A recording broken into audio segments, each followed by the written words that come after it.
The porch light glowed faintly against November's chill. Henry Caldwell heard a timid knock at dusk. Not the bell, just soft, uncertain taps. Henry muted the TV, straining to hear. 3 hesitant knocks echoed through the silence. Instinct warned him, something was amiss. He rose, his left hip creaking slightly. The ranch house stood strong for 47 years. No visitors came after 8 p.m. Henry peered through the peephole, heart racing. A small figure huddled against the cold. His grandson, Eli, clutched a worn backpack. Henry flung the door open, eyes wide. Eli, 14, stood shivering, face pale, drawn. "What are you doing here?" Henry asked. Eli stepped inside, silent, gripping his bag. "Where are your parents?"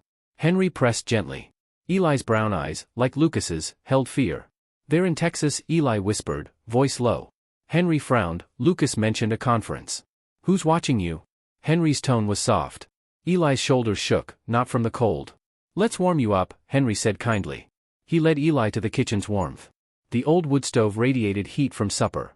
Eli dropped his bag, kept his jacket. "Sit, I'll make hot cocoa," Henry offered. While milk warmed, Henry studied his grandson. Taller now, thinner, childhood softness gone. The easy grin Henry loved had vanished. "Does your dad know you're here?" Henry asked. Eli shook his head, staring at the mug. "You ran away," Henry said, not asking. Eli nodded, hands tight around the cocoa. "Why? Tell me what happened," Henry urged. "They don't want me," Eli said softly. Henry's chest tightened, the words cut deep. "What did you hear?" Henry asked calmly. "They said I'm a burden," Eli confessed. Henry leaned closer, anger simmering beneath calm. "Lucas said it'd be easier without me." Eli's voice broke, tears brimming in eyes. "They're fighting about money, Mom's always tired." Henry's jaw clenched. Lucas was his son. "How'd you get here?" "It's 15 miles. Walked, then a trucker gave a ride."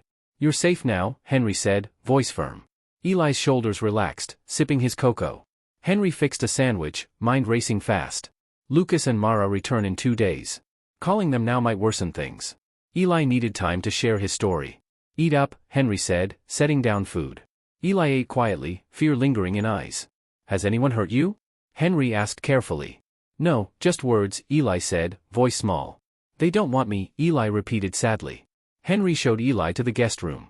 The bed held a quilt Mary made. "Bathroom's down the hall," Henry said gently. "Can I stay here?" Eli asked nervously. "As long as you need," Henry promised. Eli's eyes teared up, a faint smile. Henry left, heart heavy with resolve. Morning brought pale November light through curtains. Henry rose at 6 o'clock, starting coffee quietly. Eli appeared, looking rested but still guarded. "Orange juice?" Henry asked, breaking the silence. Eli smiled faintly, checking the fridge himself. "Pancakes?" Henry offered, pulling out ingredients. "Mary's recipe," Henry said, mixing the batter. Eli set the table, moving with ease. They ate in silence, comfortable yet tense. Eli mentioned calling his parents, voice reluctant. "What do you want?"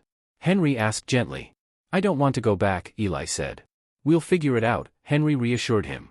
"Tell me everything about home," he urged. "They fight constantly, mostly about money," Eli said. "Lucas lost his job, Mara works endlessly. They blame me for the bills," Eli whispered. Henry's anger flared. No child deserved this. "Last week, Lucas threw a glass," Eli said. "He said I'm too expensive to keep." Henry hugged Eli, promising to protect him. The phone rang. Lucas's number flashed angrily. "Where's my son?" Lucas demanded, voice sharp. "He's here, safe," Henry replied, staying calm. "You turned him against us," Lucas accused. "Eli heard you call him a burden," Henry said. Lucas went silent, then denied everything. "Put him on," Lucas ordered, voice hard. "Eli doesn't want to talk," Henry said. "You can't keep him," Lucas shouted furiously. "Come get him yourself," Henry challenged coldly. The line went dead. Eli looked scared. Henry called neighbor Clara for advice. Clara, 70, knew family law from experience. "Mason's planning fraud," Clara warned, sipping coffee. "Forged documents to declare you unfit," she said. Henry's brother, Owen, had tipped her off. Owen wanted the ranch, Clara revealed grimly. "We need a lawyer," Henry said firmly. Clara suggested Ellen Hayes, a sharp attorney. At Ellen's office, Henry laid out everything. Eli's fears, Lucas's threats, Owen's betrayal. "Forged papers claim you're senile," Ellen said. "We'll counter with your medical records," she added. "Eli must testify about his home life." Henry nodded, dreading putting Eli through it. "We'll fight for custody," Ellen promised confidently. Henry felt hope. The battle was clear. Tuesday's hearing loomed, cold and gray outside. Henry and Eli arrived at the courthouse. Judge Eleanor Vance presided, fair but stern. Lucas's lawyer claimed Henry kidnapped Eli. Ellen presented Eli's testimony, calm and truthful. Eli described Lucas's anger, Mara's tears. Lucas planned to sell the ranch, Eli said. The courtroom hushed, Lucas's face went pale. Ellen revealed forged documents, proving fraud. Lucas's lawyer faltered, unable to explain. Judge Vance's eyes narrowed at the deception. Eli's safety comes first, she declared firmly. Temporary custody granted to Henry, she ruled. Lucas's rights suspended pending further review. Eli hugged Henry, tears of relief falling. Lucas left, broken, his schemes in ruins. Back at the ranch, January snow fell softly. Eli thrived, joining school clubs, healing slowly. Henry taught him to fix the tractor.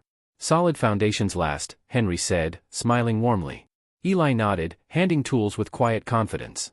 The ranch stood strong, a haven rebuilt. Family endures, Henry thought, watching Eli work. Lucas faded, a shadow of betrayal lost.